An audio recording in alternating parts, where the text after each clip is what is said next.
Welcome to the Buccaneers Observer. This is Ralph Phillips. Man, I tell you what, it has been extremely fun beating up on the Eagles for the past few years. I mean, man, I tell you, it has been fun. We beat them 5 of the past 6 matchups, and that's including 2 playoff games. I tell you, man, I don't think the Eagles fans like us anymore. Not that they ever did. Finally, the Bucs broke their 20-game streak with not getting a touchdown on the first series of the game. Longest active streak in the NFL. Of course, you know, there's always some kind of crazy streak going on. Buccaneers just happen to be not able to score on the first series. Not a touchdown anyhow. The first drive, a few things about the game. Just going to run through it real quick. First drive, the Eagles 3-and-out. Bam. It was kind of a forecast of what was to come. By 5:30 in the first quarter, Baker Mayfield had already had 123 yards and a touchdown. That's with 9 minutes into the game. And let me see, Trey Palmer, he got a touchdown, 5:03 in the first quarter. And that we were up by 14-0 in the first quarter. Kind of the flip of what happened last week against us in Denver. The Eagles look like we did last week against Denver. Very strange, very, very interesting. Vita Vea was back in the lineup, and he actually got a sack in the first quarter, 4:13 in the first quarter. There was one point where we punted, and their returner was going to catch the ball. A Buck player ran into him. The ball bounced off of the Eagles player, and a Buccaneer fell on it. Well, kind of find out that they threw a flag for the Buccaneer player running into the Eagles returner. I think it was Josh Hayes that ran into the Eagles returner. But anyhow, on review, they saw that the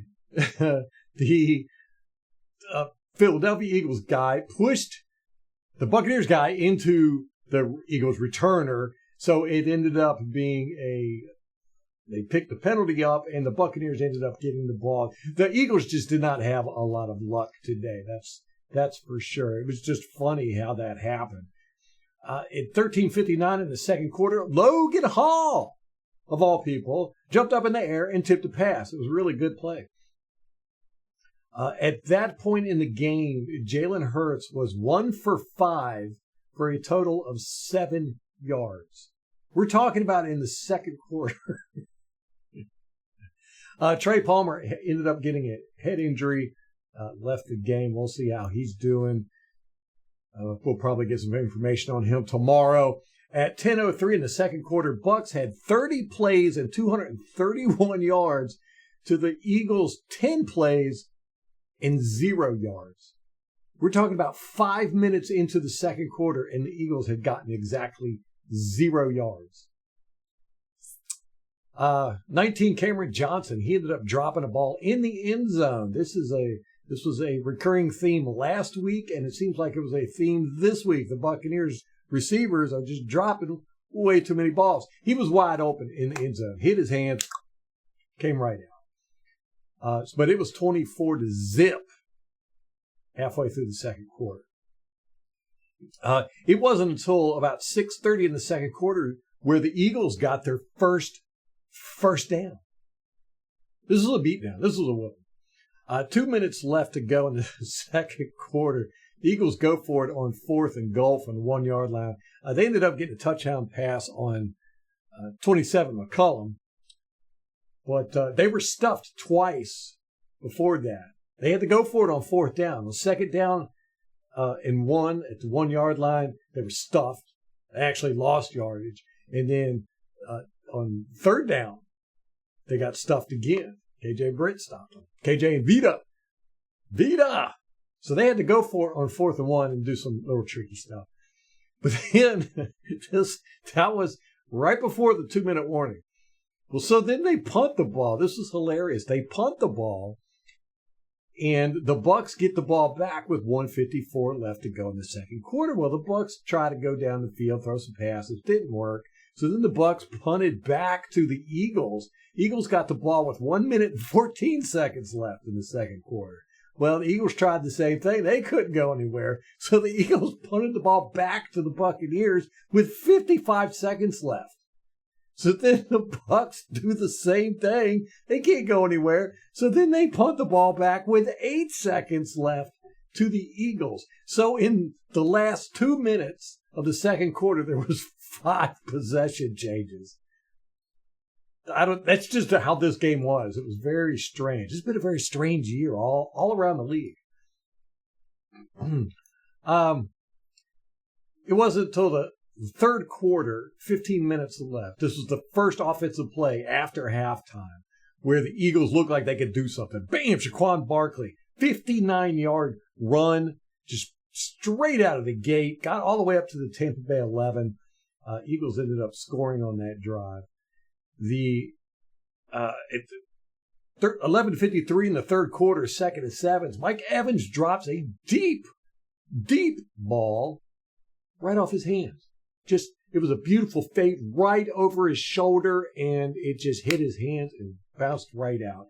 And then Sterling Shepard, a few plays later, drops a ball deep left.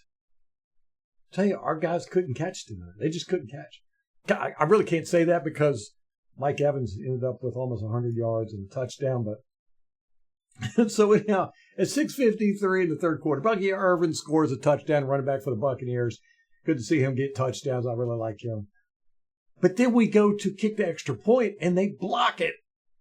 Anthony Nelson, the right guy, the guy on the right for special teams, sticks his hand out and doesn't quite get any contact with the gunner, whatever he's called over there, trying to block the kick. Guy blocks the extra point, and the Eagles pick it up and run it back for a 2-point conversion. How often does that happen? This was a weird game. This was a very strange game. In the ensuing series, Eagles Barkley, he broke a tackle by 35. Jamel Dean ended up running it for 27 yards. So that 59-yard run and that 27-yard run, those two runs accounted for Saquon Barkley's, the vast majority of his runs. Let me look at this. He had 84 yards total, and 59 and 27, 86 of it. He actually had more yards on those two plays than he did for the rest of the game. He actually lost yardage the rest of the game. Very, very strange game. 2:44 in the third quarter, Lavonte David gets a strip fumble sack covered by the Buccaneers. Then in the 2 minutes left in the third quarter, Baker Mayfield passed deep left to Sterling Shepard for 30 yards. Now, I didn't even know Sterling Shepard was going to play in this game. I didn't know Vita Vea was coming back. We had a Sean Tucker sighting. He ran the ball a couple times, not at the end of the game. This was a very interesting game for the Buccaneers. Probably not so for the Eagles. They probably want to just move on till next week. The next play after the Sterling Shepard 30-yard catch, Rachaad White gets the ball and he's running it, and he gets tackled for a loss of the -2 yards. Now, there's been people calling for Bucky Irvin to be the starter, and Todd Bowles, the head coach for the Buccaneers, did even come out and say that Bucky Irvin deserves more touches. So there is a competition going on there heavily. Rachaad White's just not cutting it. He got a -2 yards run here, and it was a blitzer coming up the middle. Well, 68 Bredesen, the left guard, went to help Rachaad White up, and Rachaad White yanked his hand away, and Tristan Wirfs was over there too. They both were like going to help Rachaad White up, and he jumped up, didn't want to have nothing to do with him. He was obviously upset with the offensive lineman, but it wasn't their fault, especially those two. They're on the other side of the line. So anyhow, Jalen Hurts, from this point on, it was pretty much a sack fest for the Buccaneers. He got sacked in the fourth quarter, 11-25 for 9 yards by Levante David. Then he was sacked for 9 yards by Yaya Diaby. Then he was sacked by Logan Hall. And then he was sacked by Anthony Nelson. So it was not a fun game for the Eagles, I'm sure. Eagle fans did not enjoy it, I'm sure. But guess what? I did. It was a great game. Great game. Loved it. Loved to see the Bucs bounce back from that garbage Bronco games we had last week. So there are a few things. The announcers called it the Heat Bowl, and I think that was apropos because it was 107 degrees with the heat index down there. The Falcons beat the Saints, so they're both 2-2. The Buccaneers lead the division. Lone team on top. Eagles only had 4 plays this whole entire game over 10 yards. 2 of them were Shaquille Barkley. I can't talk. The sacks for the Bucs, Vita had 1, Levante David had 2, Yaya Diaby had 1, Logan Hall had 1, and Anthony Nelson had 1. So that's 6 total sacks. We only had 2 coming into this game, so we're starting to make up for it a little bit. Eagles ended up with 2 sacks. They could have it. White and Irving, Rashad White and Bucky Irving. Like I said, there's a competition going on between the lead running back and his backup here. They both had 10 attempts, and they both had exactly 49 yards. So that's 4.9 yards per attempt. It's very interesting. When is that ever going to happen? Now, watching the game on the broadcast, I did see the stadium view. It was not a full house. Guys, get out there and let's go to these games. It looked like it was about 60, maybe 70% full. Club level was really bad. It was about 50% full. Let's get those seats filled out. There was way too many Eagles fans in the stadium. That's always been an issue. What are we doing? Well, anyhow, Thursday night we play the other dirtier birds, the Atlanta Falcons, on Thursday Night Football. And when we beat them, we will be lone division leaders with at least a 1-game lead, possibly 2. And we're not going to give it up for the rest of the year.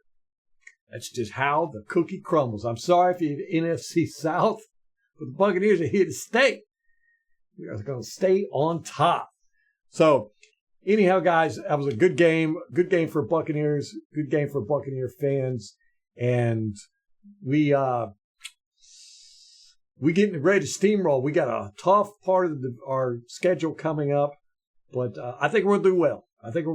We're definitely going to win the division and make it deep into the playoffs. Hopefully, Super Bowl. That's it for me. We'll see you tomorrow. Hopefully, if the All-22 comes out, we can start our All-22 review. If not, Tuesday then. But till next time, go Bucs!